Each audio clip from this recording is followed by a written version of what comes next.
On JPL, we're going to be talking about The Alchemist by Paulo Coelho. Okay, so The Alchemist follows the path of Santiago, a young shepherd boy who is inspired to follow his dream of finding hidden treasure in Egypt. But to do so, he must leave the comfort of his home and initiate the task of discovering the world so that he can find his happiness. In order to find his happiness, however, he must discover his personal legend. And in order to do that, he needs to go out and explore it. But Santiago soon takes the first step of trying to acquire his happiness. He listens to his heart and overcomes fear. Santiago continues his journey and he discovers that he cannot be put out and he needs adversity to continue pursuing his personal legend, even if it seems impossible. So guys, what do you think? So I thought the way the book was written, it was very simple and understandable. The theme of the messages was quite straightforward. It was pretty much not giving up on anything. But I felt like the book, it just needed more deeper meanings and more critical analysis. I get like some of the symbols were quite easy to find and understand too.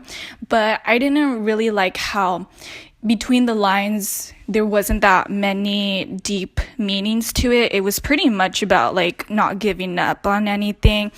And, but Paulo Coelho, he did a really good job in writing the book, but I felt as if because it was too simple and straightforward, it would have been better if he could hide some messages behind instead of like just writing it straightforward to it. But I thought the book was all right. But I don't know if I should recommend it. What about you, Heather? Can you recommend it? I don't think I would recommend this book to others. Why wouldn't you recommend it to others?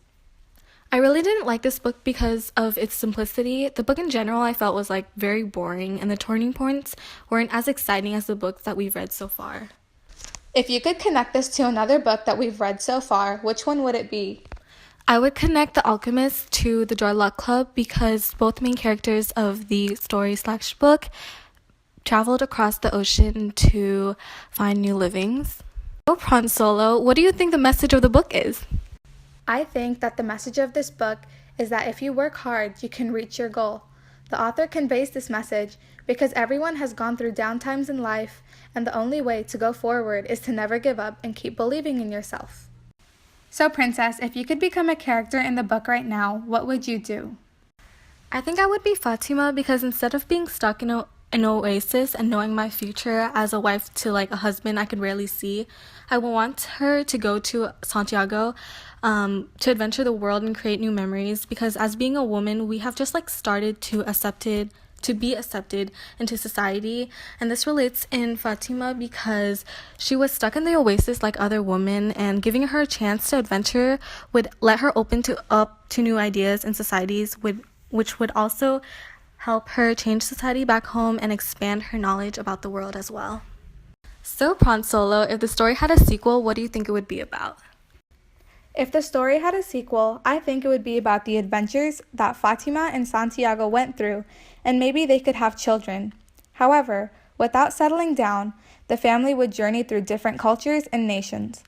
Along the way, I think, without their knowledge, that they would meet the old king again as a different person who helps them through different problems they face.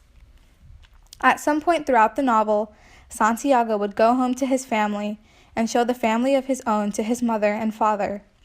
Towards the end of the novel, Santiago would tell his baby boy the adventures he had and that he hopes his boy would travel the world and find his true love as well. Before Santiago passes away, his wife and his children promise to him to keep exploring and never settle down. Dan Can, if you could ask the author a couple questions right now, what would they be? So, if I could ask Paulo Coelho a couple of questions right now, it would be that, one, how were you able to finish the novel in 2 weeks? Because that's an absurdly short time to write a story. I mean, we met this author named Stephen McLeroy, and he's probably, to this day, still working on his publication. Two, what made you write this novel as a fantasy and not a sci-fi or a romance? Three, how did you just write the story in general? 4, did you expect this book to be a bestseller even though you wrote it in 2 weeks? 5, what led you to create Santiago and making him the protagonist of the story? And 6, what personal experience did you have that sparked you to make the story? So guys, what are some of the key events that happened in the book?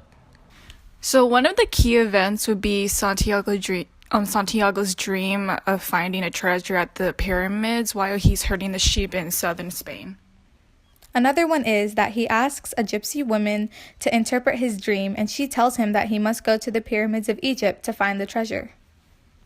After that, Santiago meets the old king, which he tells him to follow his personal legend.